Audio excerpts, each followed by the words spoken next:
We will go to Shillong at 2 p.m. from Kolkata, and the Tipra left leadership is in touch with the Tipra front for all possible scenarios.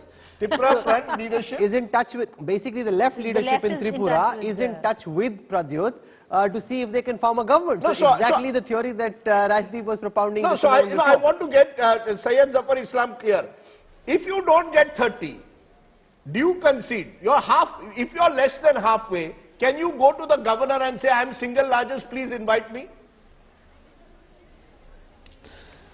I mean, I wouldn't like to speculate at this point in time because we are definitely hopeful of getting 35 plus. No, would you negotiate? Seats. Would you negotiate So with the Pradyut Dev Burman? Would you negotiate with the Pradyut Dev Burman for a greater Tipra land? Yes or no? Rajdeep, that is the call our leadership will take, whether to engage any other political party or to engage and discuss and negotiate all the issues it's beyond which your are prominent. Okay, let's listen to Mallikarjun Kharge. But many leaders are committed to national politics.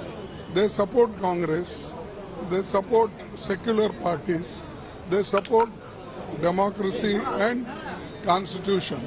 Such people, they feel that Congress with alliance should come forward to form the government. Okay, that's Mallikarjun Kharge. The BJP Rajdeep at 28 now. So a lot of excitement in your voice, but not necessarily at this moment reflecting in the numbers. No, finally I'm seeing, you know, as always on election day, twist in the tail. We want a twist in the tail. And the only Syed twist is saying, "Abhi wait karo, we'll get to 30. We'll get to 30 one way or the other." Dekho, whatever happens in Meghalaya, I can't see the BJP not forming the government there with the NPP and the UDP. So we'll be back to the same. Who leads the government is the question. That can be debated. Nagaland was always expected to be a sweep, and we can discuss that at some stage. The manner in which the NDPP has virtually taken over the entire political space and the BJP has cleverly aligned. So the only story really left is Tripura. Tripura is a story if the BJP is at 23, 24, 25. At 28, it's not a story. I think it's a story if it's a hung assembly. As simple as that. 18 plus 13, if they are more than 30, makes Tripura the only story worth waiting for till 1 o'clock, because then I want to see what your friend, he's promised to come in, what, 20 minutes? Please tell him that, you know, please come in 20 minutes and tell us which way you're going. Because I think Pradyut Dev Burman is proving to be the one exciting element of this battle what today. He was predicted to be, the X factor. The X factor, yes. But you see, his X factor requires the BJP to come below 30. Abhishek Banerjee moving to Shillong is interesting because a Congress leader has told me, I don't know where they get this, that we are in a position, Congress, TMC, UDP, PDF, BPP, to form a coalition to keep the BJP It's an alphabet soup. That's an alphabet soup. Now with those numbers, I don't see that happening. But BJP is back at 30. At 30, it's a done deal. Anything below 30, game on. Once the BJP crosses 30, we can all go home for lunch. I don't agree with Rajdeep. If the BJP is less than 24, then there is a game on. If the BJP is anywhere close to 27, they'll find a way of getting. It's just the reality of the day. I don't say it because it's good that that happens, but it's just the reality of the way contemporary politics has been. Let's go across to Kohima for a moment. Ritwik Mondal is there, and the NDPP, which is an alliance partner of the BJP. A lot of the leaders, actually breakaway leaders from the NPF, very conveniently poised. So there is some excitement in Meghalaya and there is in Tripura. In Nagaland though, it seems the verdict is quite clear in favor of the NDPP.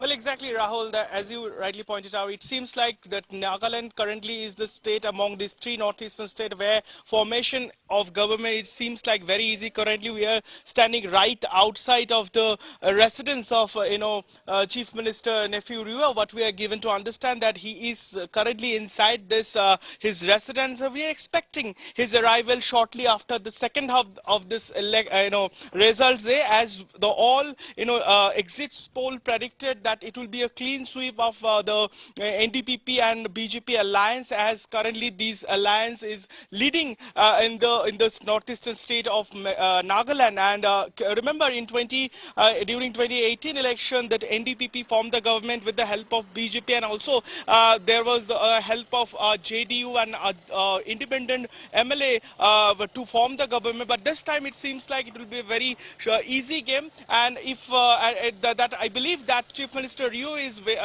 preparing to take oath as the Chief Minister of Nagaland for the 5th consecutive time. But definitely, Rahul, Ritik, easy game for the NDPP, like but it's been an arduous fight for women to ever come in and even get one MLA seat where Nagaland is concerned. 4 women in the fray. I really do hope. Are you tracking how they are doing? I hope at least we'll see one woman finally represent Nagaland where the Vidhan Sabha of the State Assembly is concerned.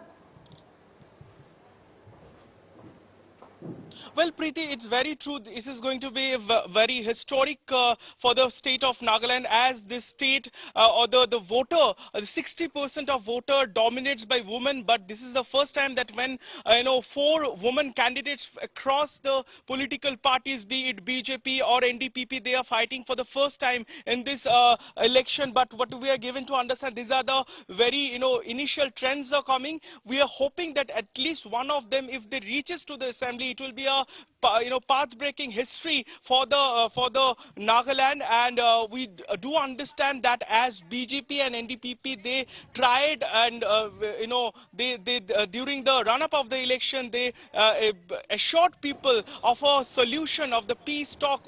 We know that northeastern state Nagaland has been a very toxic environment as well as the peace of the state is concerned. We know that the armed forces, but I want to just bring in Ritik, I want to bring in Kaushik on this, because Kaushik, the sad part is that the northeast comes into play. Most states like Meghalaya, matrilineal when it comes down to it. But look at what in Nagaland, it's abysmal. It's sad that it's never seen a woman representative.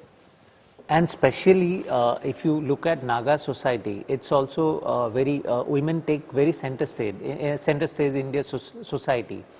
But still they do not participate in the political process. Why not? 60% women voted this time around in Nagaland, 40% men. So you're always the king maker, but never all the quite states. the king. This is very strange that they do not participate in the political process, in the sense that they vote, they will decide. In the society also they take the lead in all social decisions. There is big society, Naga Women's Society and all that. But still, and it's not true about Nagaland only, in other parts of Northeast also you will see. But when it comes to taking political power, they stay back. Well, they stay back, and it's abysmal that we're talking about history being made in this day and age in 2023, that we'll finally get a Naga woman representative. But Shubir Bhaumik is now back with us. Shubir, welcome back. Give us your broad reading of the results as they stand. Meghalaya seems to be the most exciting story just at this moment. The NPP at 22, the BJP at 7. Is that how the BJP and Conrad Sangma are likely to come together and form the next government in this lovely hill state? Well, one would expect that to happen, given the fact that they have been allies. Despite the strain in the alliance, I think Conrad will have to go with the BJP at the end of the day because of the center state kind of a reality.